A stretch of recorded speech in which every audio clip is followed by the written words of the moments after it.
Okay, so it's very important that you remain present, to what is happening right now, because you can only cope with what's happening right now. You can't cope with what might happen in the future, because it's not happened yet. Shy bladder, it's the fear of what might happen. And so typically, before we've even got to the party, we're already running through future scenarios and becoming fearful and generating anxiety within us over what might or may not happen. And I came across, I read this book, The Power of Now, by Eckhart Tolle, and he talks about what he calls the anxiety gap. And some of us, live constantly within this anxiety gap, and it's a fear of what might happen. Comes in the form of worry, anxiety, dread, phobia, and it's this the mind's compulsion to project itself into the future and try to manage and cope with future scenarios, and it does it compulsively. It's a reaction to the fear of what might happen. So once I became aware that I'm running through these movies in my head of what might happen, and all I'm doing is causing anxiety, once I became aware of that, I began this practice of bringing myself back into the present moment.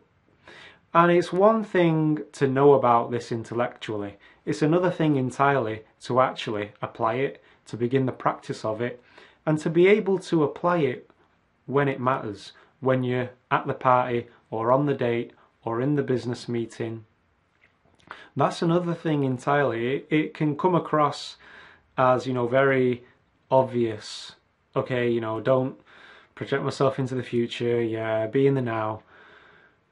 Apply it and you will reap the rewards of it. This has helped me so much now. It continues to help me, not just with my shy bladder, but with other things as well. Remaining present with people. People love it when you're present with them. They know when your mind has wandered off and you're not in the room with them. So it creates positive rapport with people. And that's important when you're out in public. If you can have a positive rapport, when you go off to the toilet, you're going to have a positive momentum. Whenever I was in a social situation and I became worried about whether I would pee or not, and I went off into my head, I was no longer in the room. I was no longer with the person and with the conversation. When it did come time for me to actually go to the toilets, I'd feel a negative disconnect between myself and the group. I'd isolated myself from the group.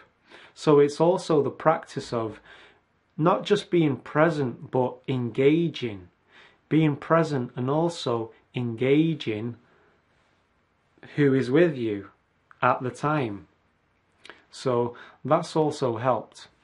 I'm reminded of a situation where I'd gone for a meal with a couple of friends of mine, one of which I'd not seen for a while, and I was quite eager to catch up with them. I wanted to know what's going on with them. And so I was at this meal, and this person that I hadn't seen for a while was getting on very well with my other friend, and it felt like I wasn't involved in the interaction, and I began to become very self-conscious.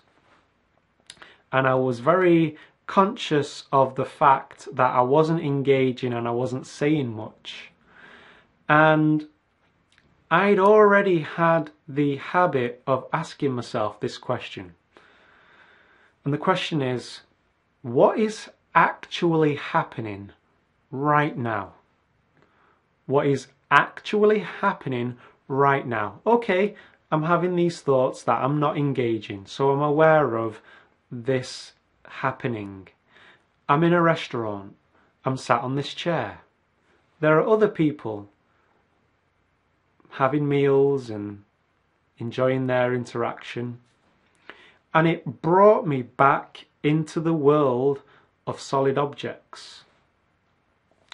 it has this effect of grounding me, and I can stop the thought pattern of, it's like a spiral of I'm not saying anything, and people think I'm boring, and I probably look weird right now. You know, it's this downward spiral. So this practice of being present, what is actually happening right now, bringing myself into the world. Okay, I'm breathing. You know, I'm really here. This helps to break that loop. Now, this whole thing of being in the world of solid objects, I've come across this a number of times. I remember a situation where my paruresis was really severe. I was walking to the bathroom with a co-worker, and for some reason he was pointing at random objects along the way. He'd say fire extinguisher, first aid box, and bizarrely this had the effect of bringing me back into the moment, because we're walking to the bathroom, and you know, going to the bathroom along with a co-worker isn't my most enjoyable thing to do, you know, because I want to go alone. I don't want to be in a situation where I'm going into a cubicle and thinking he's probably wondering, why am I going into a cubicle? You know, the typical kind of thoughts that we have. So him pointing out these objects brought me back to my senses. And this is something I would later come across 10 years later when I read the book Radical Honesty by Brad Blanton, and he talks about bringing yourself back to your senses, out of the mind's imaginings and into the world of solid objects. So it's become clear now, the connection between wandering off into the future, being present with people. People love it when you're present with them.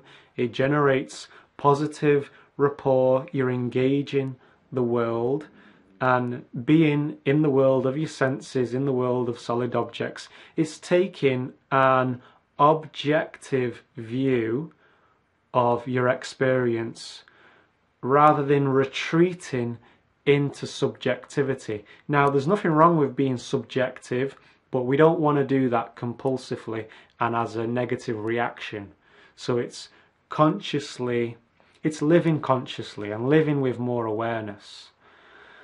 So being present with every step, present to what is happening, and when you walk into the bathroom, still being present, because when you walk to the bathroom, your mind's going to leap to the future. Will I be able to pee? Whenever you catch it doing that, just notice that your mind's doing it. Don't judge yourself for doing it. Don't think, oh, I'm really crap, I'm really rubbish at being in the present moment. Don't do that. Just notice when you've done it. If you've leaped to the future, just notice it. I leapt to the future there. I'm going to bring myself back to the present moment and walk into the bathroom. I might pee, I might not pee. So it's feeling, again, bringing yourself into your senses. Touch when you push the door to the toilet, being present to it. Present to the smells. Present every step along the way. Get yourself out of your boxers. Let's see what happens. Don't know what's going to happen. Let's see. So this is just an introduction. No doubt we'll probably mention this in different ways, come at this from different angles in future videos. Hope you got something from this one. Catch you in the next one.